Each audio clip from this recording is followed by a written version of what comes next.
Ahoy music lovers, vinyl enthusiasts, and everyone in between. I'm Isaac, this is The Blind Island, and today I am doing something new.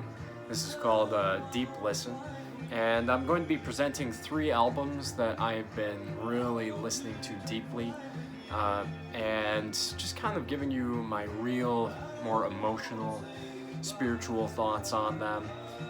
This is based off of what I've seen over at Tara's Turntable, and she has fantastic content. Go check her out, really cool.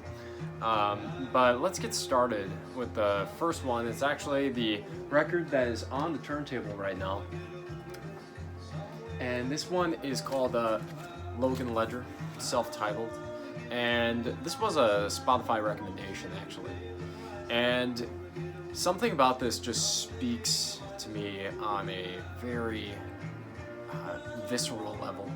I grew up listening to a lot of country music, but not like country music as we think of it today, just the pop rock, pop country. And I had a step-grandfather and a great-grandfather who would sing the old classic American tradition, more folk songs than country songs.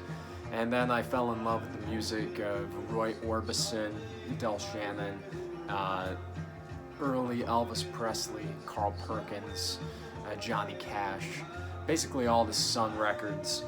And, you know, this album really reminds me a lot of it in spirit. It definitely has a contemporary vibe to it, but it is just so dripping with atmosphere.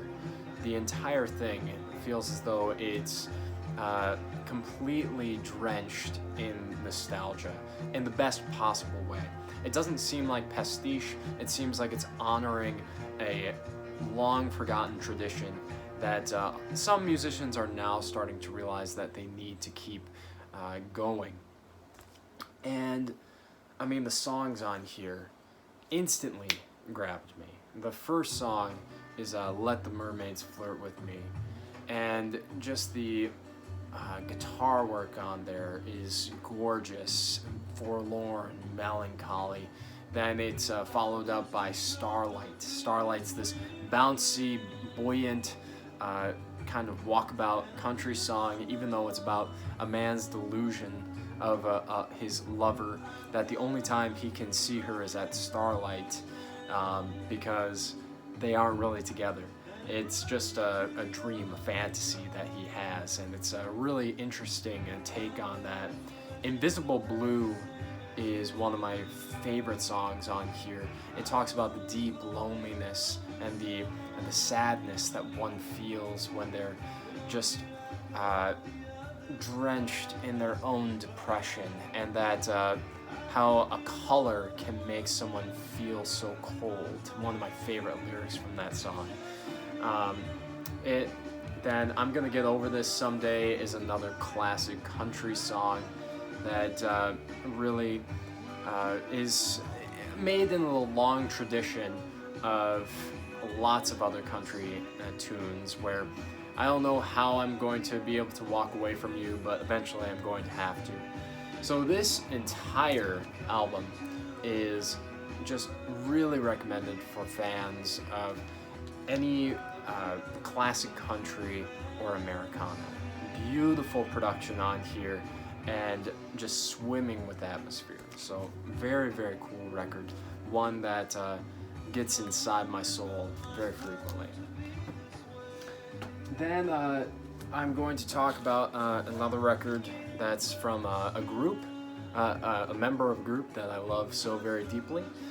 And found this one a couple of weeks ago, and as I listen to it, it continues to grow on me. Much like the band that he is associated with. This is Brian Wilson's That Lucky Old Sun. This is a 2008 release. It came out 4 years after Brian Wilson had successfully completed the Smile project on his own and exorcised that demon. After that was done, he went back into the studio to start creating a song cycle based and wrapped around the classic song That Lucky Old Sun. And the title song is reprised multiple times throughout. This is a song cycle, very much in line with Pet Sounds and Smile. There are some narrations on here, and initially very grating, but as time has gone by and I've had further listens, they have definitely grown on me, because it just seems like Brian whimsically musing about California. I once saw a review of this album, and he was talking about how Smile is about going across America and getting to California, and That Lucky Old Sun is about staying in California and just the memories associated with it. And I would completely have to agree with this. This is probably my second favorite Beach Boys solo project, next to Dennis Wilson's Pacific Ocean Blue, but it's a really close race, actually. The production level on here is lush, just the type of production that you don't hear on so many records anymore. And the fact that no, there isn't really any auto-tune on Brian's voice in this record, at least not apparent, is beautiful. And just the songwriting on here is actually really strong. Brian, I believe, was 64 when this came out. Nah, I'm probably wrong, I don't know. But I love the songs that are on here. Going Home is actually a really rocking song, and Southern California is a beautiful meditation of basically Brian's entire career, and that he had the dream of making music with his brothers, and he made that dream come true. And while you sometimes want to return to the past, there's nothing that can be done about that, but just cherish the memories that you have. There's a beautiful sweetness on Midnight's Another Day, and but also like a melancholy, knowing that we're moving on towards another day. Even in the midst of the darkness, even in the midst of midnight, it's just moving on towards the next day. So even when you are going through a difficult time, you're going to be moving on to something new. And I think that is something that Brian definitely deserves. He sounds so happy and positive on this record. And it's an album that makes me feel happy and positive as well. There are so many moments on here that just make me feel good to be alive. And it is going to be one that I listen to frequently this summer.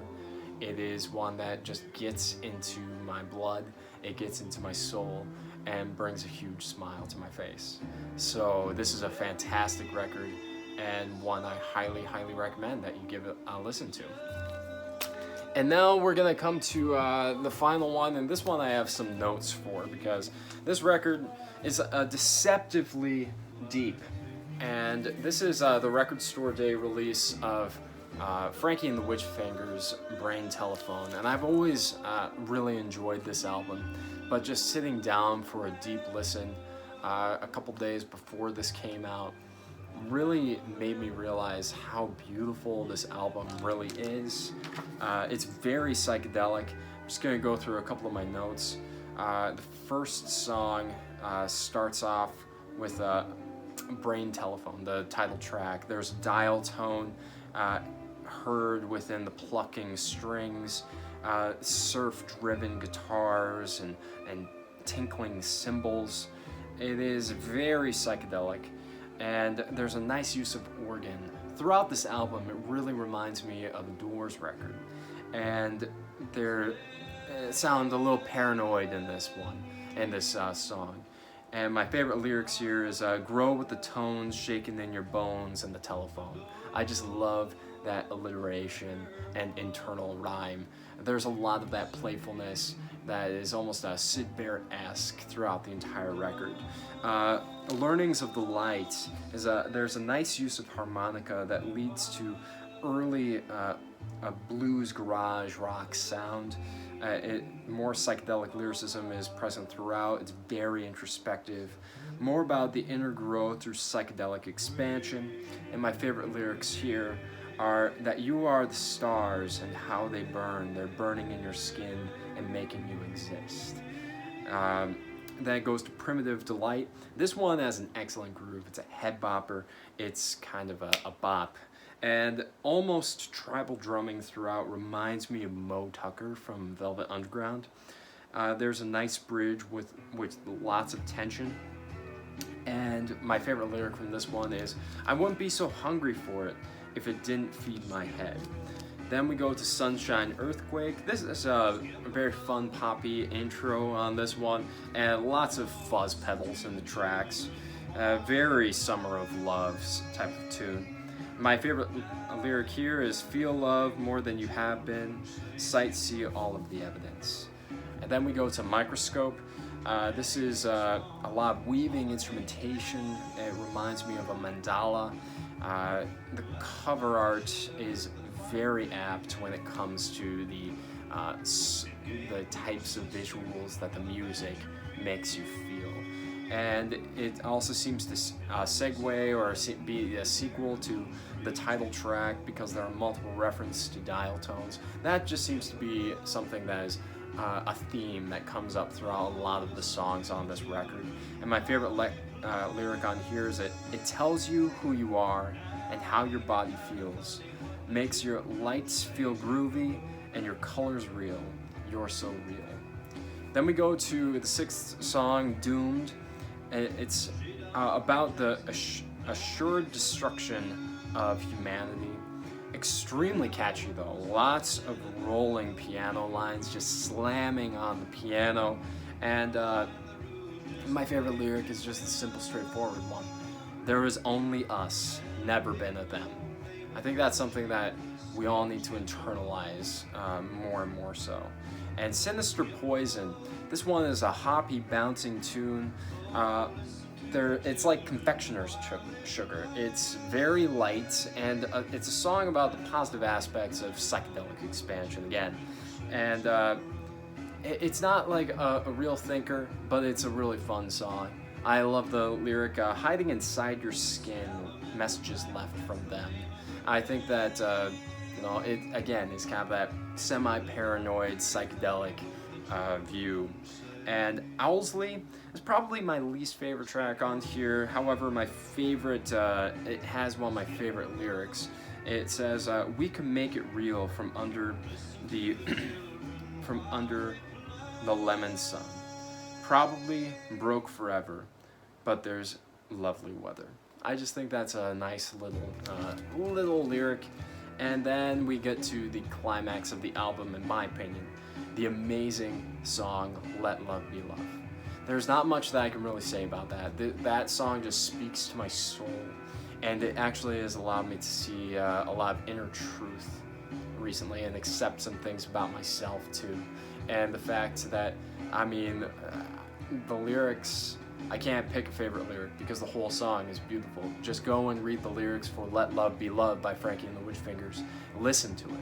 There's a beautiful choir that joins in on the final chords, and it is just an amazing song.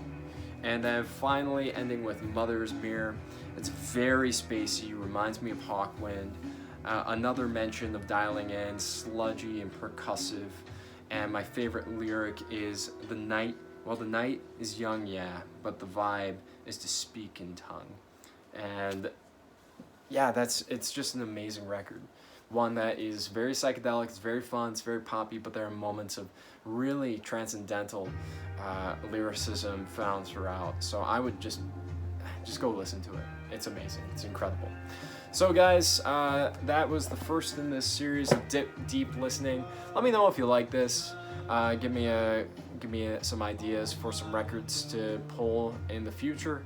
And as always, I hope that you have a great day on your own personal oasis. Cheers.